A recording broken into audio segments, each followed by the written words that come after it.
নমস্কাৰ সন্মানীয় কৃষক বন্ধুসকল মই হাতিমে আজি আকৌ পুনৰাই আপোনালোকৰ মাজলৈ উপস্থিত হলোহি যোৱাকালি মই ভিডিঅ' দিব পৰা নাই তাৰ কাৰণে মই নিজে দুখিত আজি আকৌ মই পুনৰাই আপোনালোকৰ মাজলৈ উপস্থিত হলোহি মই প্ৰথমতে হাতিম আলিছ লাইভ চেনেললৈ প্ৰথমতে আপোনালোকক মই স্বাগতম জনাইছো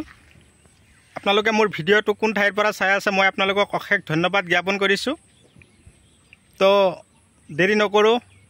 আজি মই একেলগে দুটা খেতি কেনেকৈ কৰিব পাৰো আলোচনা কৰিম আজি মই বহুত দূৰলৈ আহিছো এই টাকিমাৰি খৈৰাকাটা দৰং হে ঠাইলৈ আহিছো মই নিজে বিধান কিনি পঠিয়াইছিলো খেতিয়কৰ কাৰণে তো খেতিয়কে ধুনিয়াকৈ খেতিত বিধান লগোৱাৰ পিছত গছখিনি কৈ চাং পালে কোনো কথা নাই গছত যথেষ্ট পৰিমাণে ফলনো আহি গৈছে তো গছত এনেকুৱা ফলন তাৰমানে কেনেকৈ আমি বৃদ্ধি কৰিব পাৰোঁ আৰু গছত যাতে কোনো ধৰণৰ ইনসেক্টিসাইড কোনো ধৰণৰ ফাঙ্গিসাইড নালাগে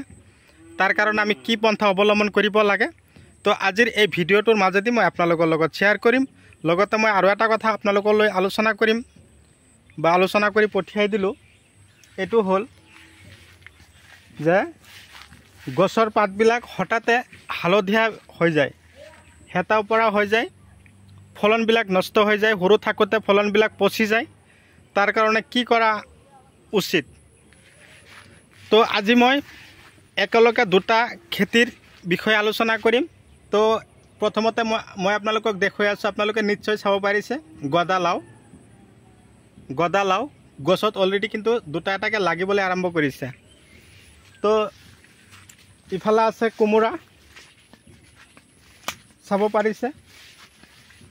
ইফালে আছে কোমোৰা লাউ লাগিছে ইফালে কোমোৰা আছে তো কোমোৰা বিধানটোৰ নাম হল ৰাধা তো ৰাধা কোমোৰা আৰু গদা লাউ গুটি দুটা খেতি একেলগে কৰিছে খেতিত আপোনালোকে চাওকচোন ফলন কম হৈছে জানো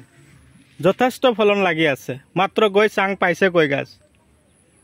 তো কথা হল বন্ধুসকল আপোনালোকে যদি মোৰ চেনেলৰ নতুন ভিউয়াৰ্স হিচাপে আছে তেনেহলে মোৰ চেনেলটো সাবস্ক্ৰাইব কৰি দিব কাষত থকা বেল ঘণ্টিটো লাহেকে বজাই দিব যাতে এনেকুৱা ধৰণৰ উন্নত জৈৱিক বৈজ্ঞানিক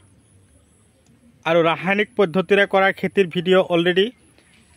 আমালোকে সবে মিলি পাই থাকো বা খেতিৰ ভিডিঅ' চাই আমাৰ যাতে কিবা বিন্দু পৰিমাণে কামত আহে তাৰে কামনা লৈ আজিৰ ভিডিঅ' মই আপোনালোকলৈ পঠিয়াই দিলো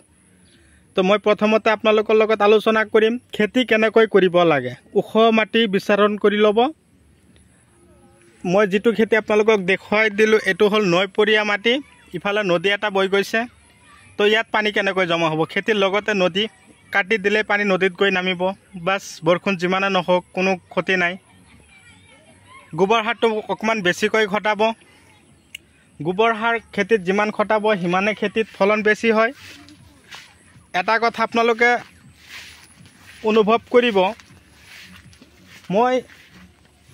হও হিদিনাখন এটা ভিডিঅ' আপোনালোকলৈ পঠিয়াই দিছিলো পানীলাও খেতি আৰু তাৰ লগতে হও হিদিনাখন এটা ভিডিঅ' দিছিলো এটো আছিল কোমোৰা খেতি তো পানীলাও কোমোৰা এইবিলাক খেতি কৰিবলৈ হলে আপোনালোকে চাঙত উঠাই দিব বা চাঙত দিব পৰা খেতিৰ বিষয়ে মই হও হিদিনাখন যে ভিডিঅ' দুটা দিছিলো দুটা ভিডিঅ'ৰ মাজেদি মই আপোনালোকৰ লগত আলোচনা কৰিছিলো যে দাদা বাইদেউ সকল আপোনালোকে কি কৰিব চাঙত দিয়া খেতিবোৰত আপোনালোকে গোবৰ সাৰটো অকমান বেছিকৈ দিব আৰু এটা কথা এই চাঙত দিয়া খেতিৰ কাৰণে আপোনালোকে বিশেষকৈ 1 পৰা 1.5 বছৰৰ যেটো পুৰানা গোবৰ এই পুৰানা গোবৰ সাৰটো অকমান দিবৰ কাৰণে বেছিকৈ প্ৰস্তুতি ল'ব পুৰানা গোবৰ সাৰ দিলে গছৰ হিপা অতি সোনকালে কাম কৰে গছত ফলনবিলাক হঠাৎ তাৰমানে ফলন বৃদ্ধি হ'বৰ কাৰণে যেটো হিপা একেবাৰে ক্ষীণ হিপা হেতু ওলাই আহে আৰু গছৰ যেটো গ্ৰোথ এটো লাহে লাহে বৃদ্ধি পায় আৰু এটা কথা কেঁচা গোবৰ আপোনালোকক দিবৰ কাৰণে এই কাৰণে মানা কৰিছো যে কেঁচা গোবৰ আপোনালোকৰ খেতিত যেতিয়া দিব নহয় তেতিয়া আপোনালোকৰ চাব গছৰ গুৰিত যেতিয়া কেঁচা গোবৰৰ পানী জমা হ'ব বা পানী গছে খাব বা আহৰণ কৰিব তেতিয়া গছৰ অটোমেটিক্যালি গছৰ গুৰিত ফাঙ্গিসাইড লাগিব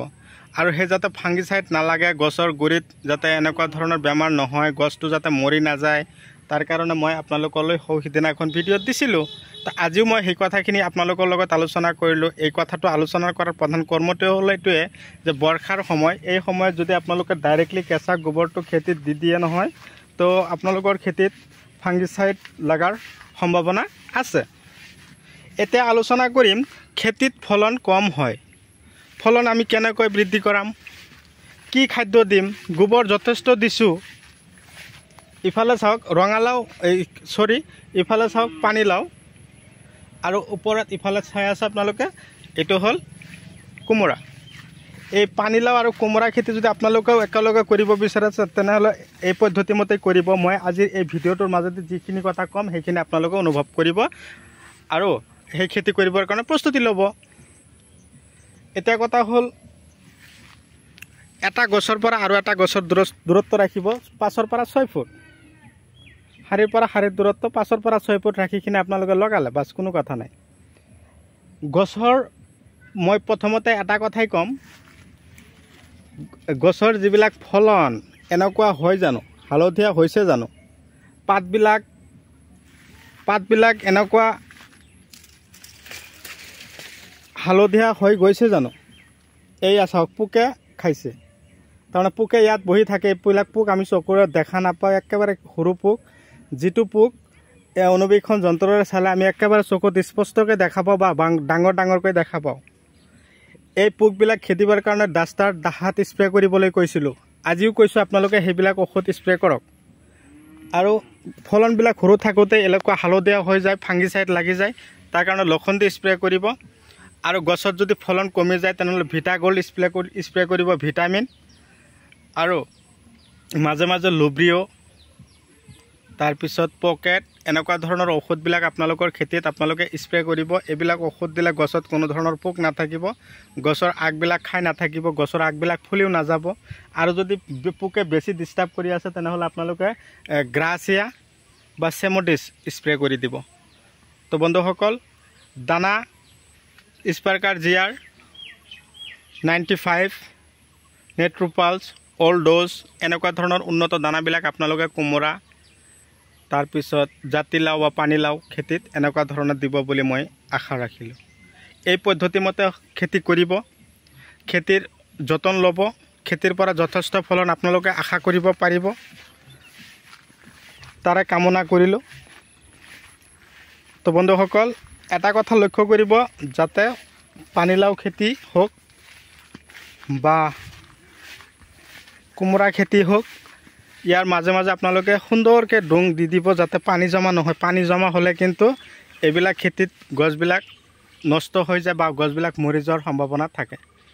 তো যিখিনি কথা কৈছোঁ আপোনালোকৰ নিশ্চয় কামত আহিব, তাৰে কামনা লৈ আজিৰ ভিডিঅ' মই এইখিনিতে অন্ত পেলাইছোঁ। পৰৱৰ্তী ভিডিঅ'ত মই আপোনালোকক পুনৰাই লগ পাম। ধন্যবাদ।